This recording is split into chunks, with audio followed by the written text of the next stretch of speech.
لا حول ولا قوة إلا بالله العلي العظيم.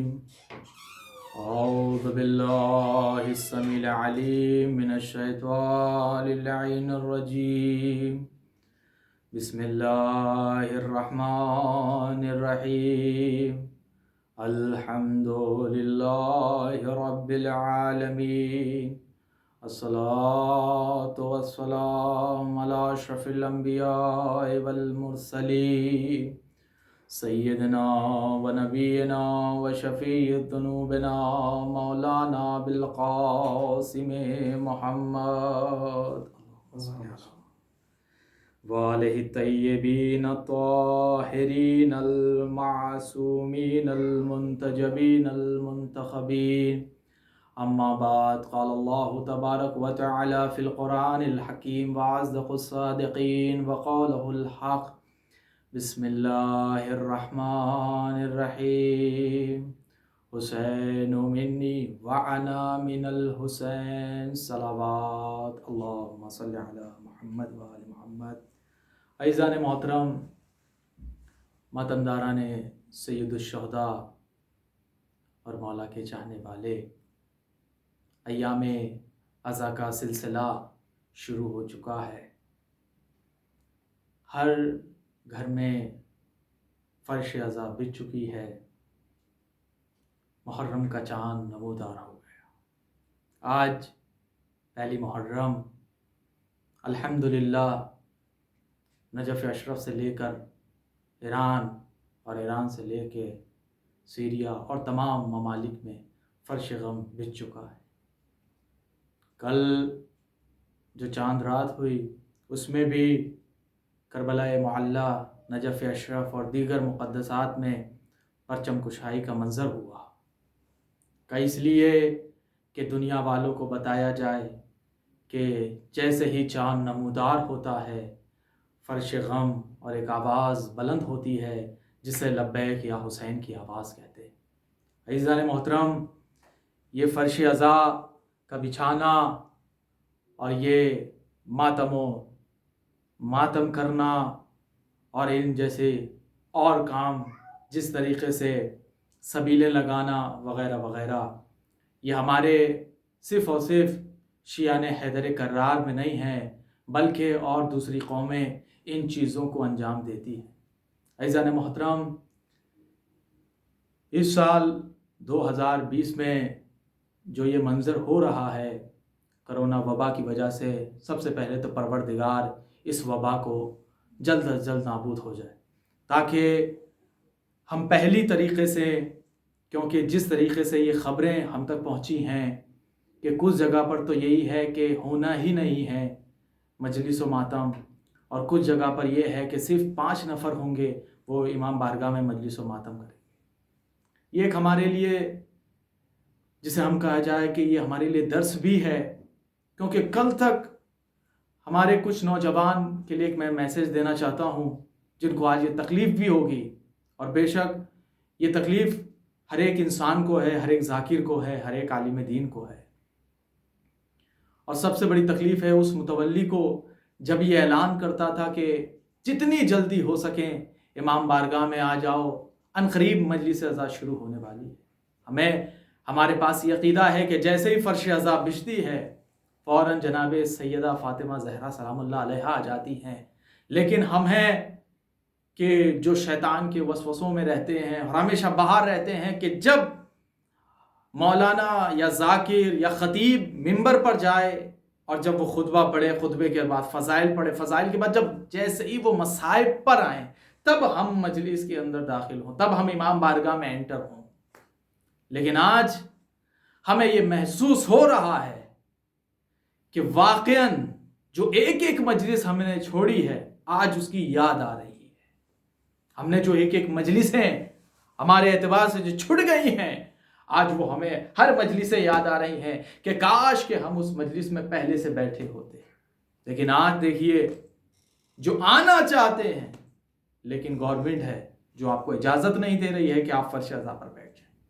تو یہ آپ پر دوسرا ایک معجزہ مولا حسین نے کر رکھا ہے کہ اگر آپ امام باڑے میں کم لوگ جا رہے ہیں، کم نفر جا رہے ہیں، تو کم سے کم اپنے گھر جائیں اور فرش عزا بچھائیں. اور الحمدللہ لائیو مجلسیں ہر طریقے سے ملٹی میڈیا کے عنوان سے آپ تک پہنچائی جا رہی ہیں. ہر عزا خانے سے یا ہر عالم دین آپ تک یہ پیغام پہنچا رہا ہے. میں زیادہ وقت نہ لیتے ہوئے چند باتیں آپ کے سامنے اور انشاءاللہ ربط مصائب ہوں گے. عزیزان محترم، رسول خدا صلی اللہ علیہ وآلہ وسلم فرماتے ہیں اللہم صلی علی محمد وآل محمد. نبی اکرم فرماتے ہیں کہ حسین منی وانا من الحسین، حسین مجھ سے ہے اور میں حسین سے ہوں. عزیزان محترم، ہم ہر چیز سے تقابل کرتے ہیں، لیکن آئیں جو اپنے آپ کو، یا بلکہ اس دور میں بھی کچھ لوگ ایسے کھڑے ہو رہے ہیں جو اگر فرش عزا بچھ رہی ہے کسی بھی ممالک میں تو چاہتے ہیں کہ وہ دب جائے. نہیں، کیونکہ یہ قول آپ کا نہیں ہے، نہ آپ کے بابا کا ہے، نہ آپ کے جد امجد کا ہے، کہ جنہوں نے اس وقت بھی کہا تھا کہ رسول کے ہم کلمات کو ختم کر دیں گے، ہم علی مرتضیٰ کی حکومت کو نہیں ہونے دیں گے، ہم یہ جو پروپگنڈا بنا کے رکھا ہے بنی ہاشم نے، ہم اس کو آگے نہیں بڑھنے دیں گے. لیکن خدائی قسم، کیونکہ کلام رسول کا کلام نہیں ہے، بلکہ یہ وحی ہے خدا کی طرف سے، اور یہ کہہ رہی ہے کہہ دو حسین منی وانا من الحسین، حسین مجھ سے ہے اور میں حسین سے ہوں.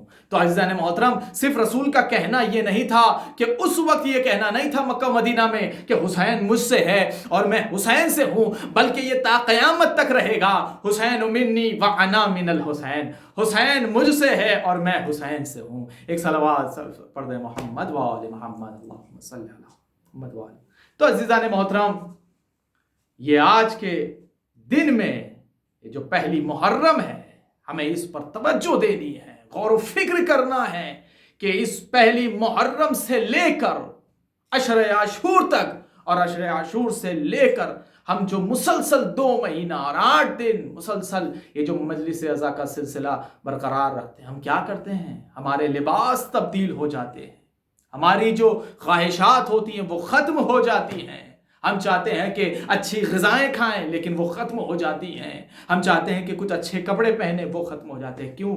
صرف اور صرف ایک وجہ سے، ہم قربانی پیش کرتے ہیں. ہم سید الشہداء سے ان کی قربانیوں میں ہم اپنے بچوں کو بھول جاتے ہیں، اپنے والدین کو ترک کر دیتے ہیں کہ نہیں، سب سے پہلے سید الشہداء کی مجلس پہلے ہوگی، باقی ہر کام بعد میں ہوگا. لیکن عزیزان محترم، ہمارے بعض ایسے تھے کہ جنہوں نے ان چیزوں پر غور و فکر نہیں کیا، ہمارے نوجوانوں نے، کہ جو یہ ہمیشہ سوچتے رہے کہ ہم تو آخر میں مجلس میں جائیں گے جب ماتم شروع ہوگا. لیکن عزیزان محترم، ایسے نہیں، یہ دور چلنے والا.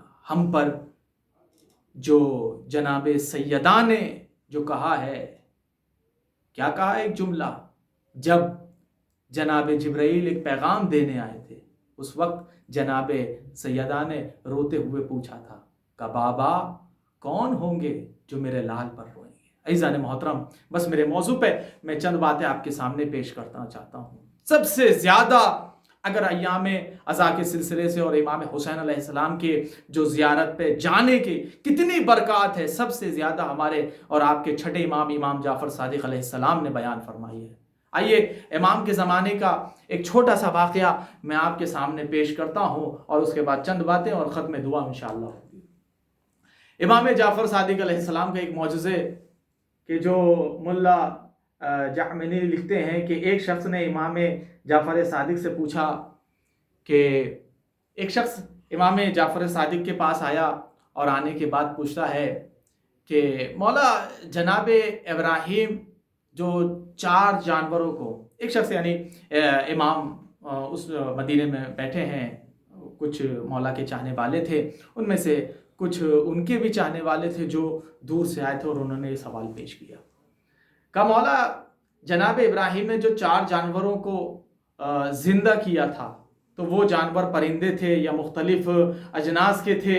تو امام نے اس کے سوال کا جواب یوں دیا کہ دیکھو حضرت ابراہیم نے اس طرح زندہ کیا تھا. کہ کس طرح زندہ کیا تھا؟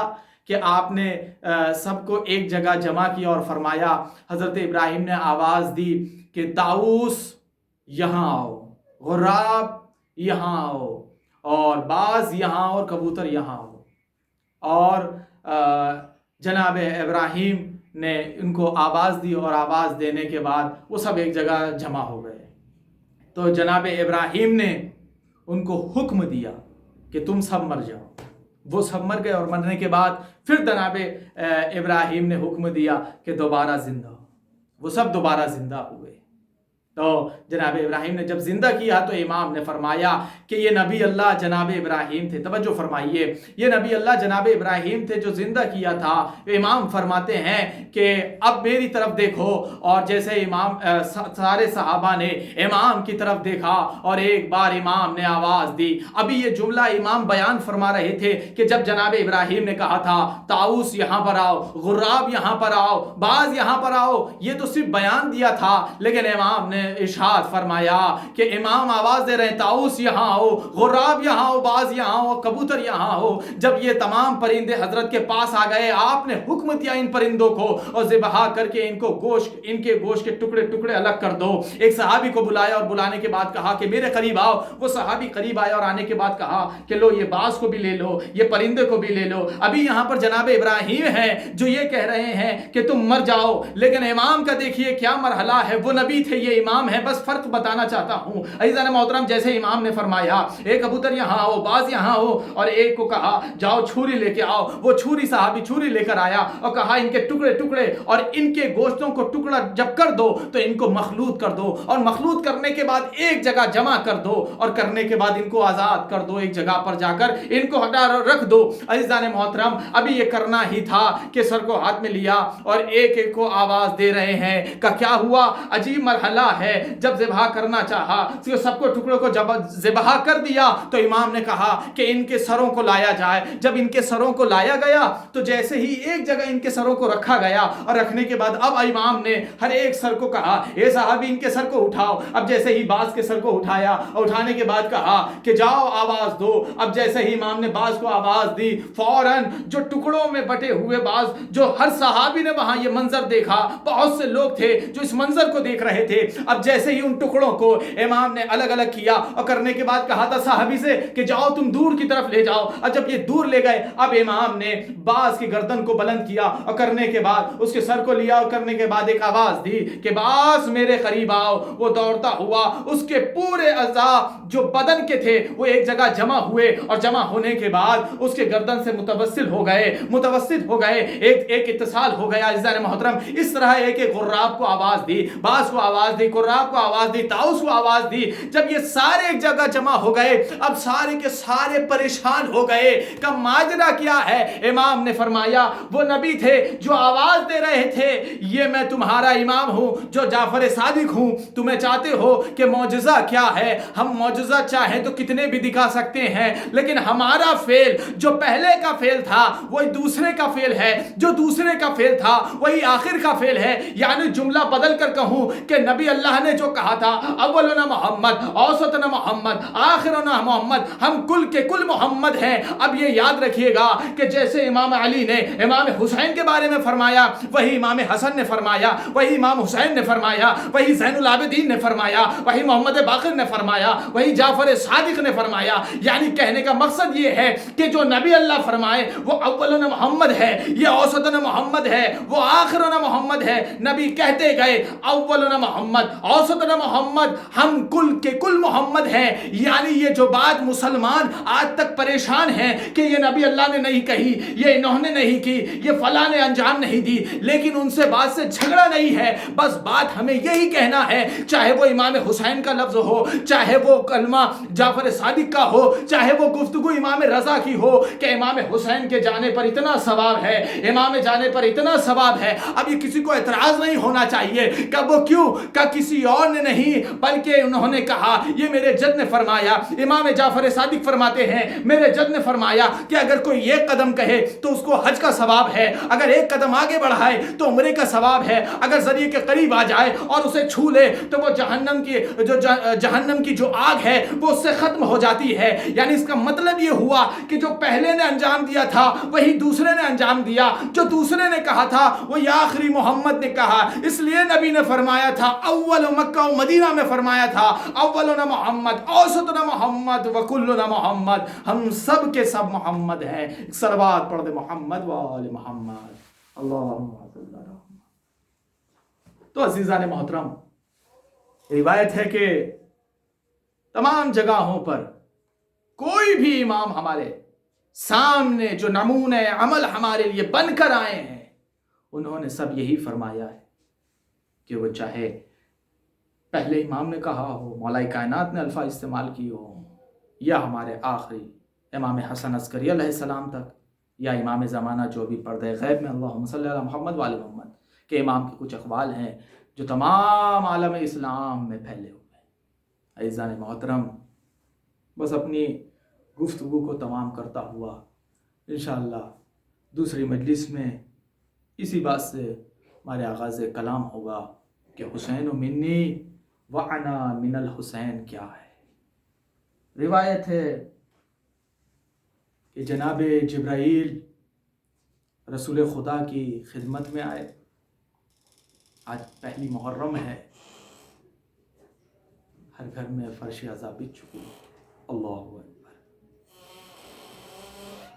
رسول خدا کی خدمت میں جناب جبرائیل آئے، اور آنے کے بعد جیسے جناب جبرائیل آئے تو اس وقت رسول خدا امام حسین کو لیے ہوئے آغوش میں بیٹھے ہیں کہ جناب جبرائیل سلام و کلام ہوا، اور ہونے کے بعد جناب جبرائیل نے مبارکبادی پیش کی. جیسے ہی مبارکبادی جناب جبرائیل نے مبارکبادی پیش کرنا چاہی، رسول خدا مسکرائے، لیکن چند لمحوں کے بعد نبی اکرم رونے لگے. پوچھا گیا یا نبی اللہ آپ کیوں رو رہے ہیں؟ کہا اس لیے کہ جب پہلے جبرائیل آئے تھے تو مسکراتے ہوئے خدا کی طرف سے مبارکبادی پیش کر رہے تھے کہ آپ کو آپ کا نواسہ مبارک ہو، فرزند مبارک ہو. لیکن اب جو دوسری خبر دی ہے فوراً وہ یہ خبر دی ہے کہ یہ حسین کو آپ کی امت والے بے خطا بے جرم قتل کر دیں گے، ذبح کر دیں گے. رسول خدا گریہ کرنے لگے، رونے لگے. راوی کہتا ہے کہ کچھ لمحے ہی گزرے تھے کہ اسی اثناء میں علی ابن ابی طالب تک یہ خبر ہوئی کہ رسول گریہ کر رہے ہیں. مولا کائنات خلباب ہوئے، رسول کے غرفے میں آئے، اور آنے کے بعد رسول خدا سے پورا واقعہ سنایا. رسول خدا نے مکمل واقعہ سنایا کہ خدا نے جبرائیل کو نازل کیا اور حسین کے لیے مبارکبادی پیش کی، اور اس کے بعد یہ خبر دی. مولا کائنات سجدے میں گئے اور گریہ وزاری کرنے لگے. عزیزان محترم، بس چند جملے آپ کے سامنے. گریہ وزاری کرنے لگے. اسی اثناء میں جناب فاطمہ زہرا گھر میں داخل ہوئی. ہونے کے بعد جیسے ہی اپنے بابا اور علی مرتضیٰ کو دیکھا تو کہا اے ابوالحسن یہ کیا ماجرا ہے؟ تو کہا بنت رسول اللہ، یا آپ کے بابا نے بحکم پروردگار ارشاد فرمایا کہ جناب جبرائیل نازل ہوئے، اور نازل ہونے کے بعد ابھی یہ کہنے ہی جا رہے ہیں کہ اپنے بابا کی طرف جناب فاطمہ نے دیکھا، اور دیکھنے کے بعد کہا بابا آپ کے رخسار اتنے پانی بھرے ہو گئے ہیں، بابا آپ کیوں اتنا رو رہے ہیں؟ آواز آئی فاطمہ جو علی کہے اسے سنو. اب جو علی کہہ رہے ہیں کہ اے بنت رسول اللہ ایک وقت وہ ہوگا جب ہمارا بیٹا حسین شہید کیا جائے گا. جناب فاطمہ زہرا جو خوش ہونا چاہتی تھی اپنے فرزند کو دیکھ کر، وہ گریہ وزاری کرنے لگی اور آواز دینے لگی اے بابا یہ بتائیے کیا اس عالم میں میرے بچے کی خطا کیا ہوگی؟ اللہ اکبر. عزیزان محترم، راوی کہتا ہے ابھی بی بی کا یہ پوچھنا تھا، رسول خدا اور گریہ کرنے لگے.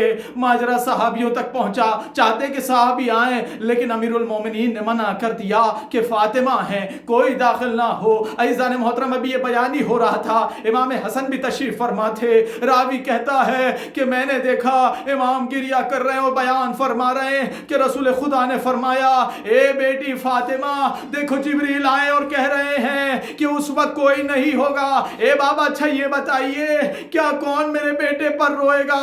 آواز آئی ہے بیٹا تیرے بیٹے پر کچھ ایسے لوگ ہوں گے جو ان کے بزرگ پر روئیں گے، جو تیرے بیٹے کے جو جوان ہوں گے ان پر روئیں گے، اور جو بچے ہیں وہ بچوں پر روئیں گے. اے عزیزان محترم، راوی نے روایت تو کر دی لیکن ہاں یہ ماجرا ہر اماموں میں آتا رہا اور امام گریا کرتے رہے. چھٹے امام فرماتے ہیں جب مدینے کے لوگ جب ہمارے گھر یہ جب محرم کا چاند نمودار ہوتا تھا اور کوئی آپس میں گفتگو ہوتی تھی تو کہتے تھے رک جاؤ ابھی خود ہی پتہ چل جائے گا. اتنی سخت آواز میں امام موسیٰ کاظم روتے تھے کہ امام محمد باقر بھی روتے تھے. مولا چھٹے امام فرماتے ہیں ارے میرے بابا امام محمد باقر اتنی زور سے گریا کرتے تھے کہ مدینے کے ہر گھر میں آواز جاتی تھی، سب اعلان ہو جاتا تھا ارے آج محرم کا چاند نمودار ہو گیا، ہر گھر میں فرش عزا بچھ گئی. لیکن ایک روایت دینا چاہتا ہوں سے محترم و ختم دعا ہے، ہم نے یہی سنا ہے ابھی تک اور ہم نے پڑھا بھی ہے کہ ایک بی بی ہے جو جنت البقیع میں رہتی ہے، لیکن جیسے ہی چاند نمودار ہوتا ہے ارے جب کسی گھر میں فرش عزا بچھتی ہے وہ بی بی ارے ایک ہاتھ سر پر ایک ہاتھ پہلو شکستہ پر رہ کر سب سے پہلے کہاں جاتی ہے؟ کہاں سیریا کا کس لیے عراق کیوں نہیں آتی؟ کہاں ایران کیوں نہیں آتی؟ کہاں اس کی وہاں پر ایک بیٹی ہے جس کا نام زینب ہے، کہاں اس کی ایک بیٹی ہے جو زندان میں یکو تنہا ہے. آواز دیتی ہے زینب اٹھو دیکھو محمل آ گئی، اے سکینہ بیٹی اٹھو دیکھو محمل آ گئی. اور چلے عزیزان محترم جب یہ کسی گھر میں عزا خانے میں جب مجلس ہوتی ہے تو یہ بی بی آتی ہے، ان میں سے ایک بی بی کلام کرتی ہے اے دادی یہ بتائیے یہ جوان کیوں رو رہے ہیں؟ کہ اس لیے بیٹی کہ تیرے بابا پر رو رہے ہیں، جو تیرے بابا پہ ظلم ہوئے ہیں یہ اس لیے رو رہے ہیں. راوی نے روایت کیا کہ اور ماجرا کیا تھا؟ کہ بی بی نے کہا اس بچی کہتی دادی جان انصاف کیجئے گا کہ جب مجھے تماچے لگ رہے تھے میں آواز دے رہی تھی اے بابا، جیسے ہی میں اپنے بابا کا نام لیتی شمرو اور آگے بڑھتا مجھے تماچے مارتا، لیکن یہ عزادار ہے جو گریا کر رہے ہیں اور انہیں کوئی تماچے مارنے والا نہیں. وآخر دعوانا ان الحمد للہ رب العالمین. انا للہ و انا الیہ راجعون. رضا بقضائہ و تسلیما لعمرہ. پروردگار تجھے واسطہ آل محمد کا جہاں کہیں بھی شیعان حیدر کرار ہے ان کی جان مال عزت آبرو کی حفاظت فرما. پروردگار جہاں کہیں بھی مولا کے چاہنے والے ان کی جان مال عزت آبرو کی حفاظت فرما. پروردگارہ جہاں کہیں بھی یہ وبا سے ہمارے شیعان حیدر کرار باقی پوری جہان جو اس فرش عزا کو بچھانے کے لیے ہمیشہ پورے سال بے چین برقرار رہتی تھی، پروردگار بے شک ہر گھر میں فرش عزا بچھا ہوا ہے، ہر گھر میں مجلس و ماتم ہو رہی ہے. پروردگار اس وبا کو جلد از جلد ختم کر دے اور جو شفایاب نہیں ہے امام سید سجاد کے صدقے سے یہ وبا سے جو پریشان ہیں، جو ہاسپٹل میں ہیں، جو ایڈمٹ ہیں، جیسے آکسیجن بھی لگے ہوئے، پروردگار انہیں بھی شفائے کاملہ عنایت فرما اور امام زمانہ کے ظہور میں تعجیل فرما اور ہمیں ان کے غلام و انصار میں شمار فرما. ربنا تقبل منا انک انت السمیع العلیم.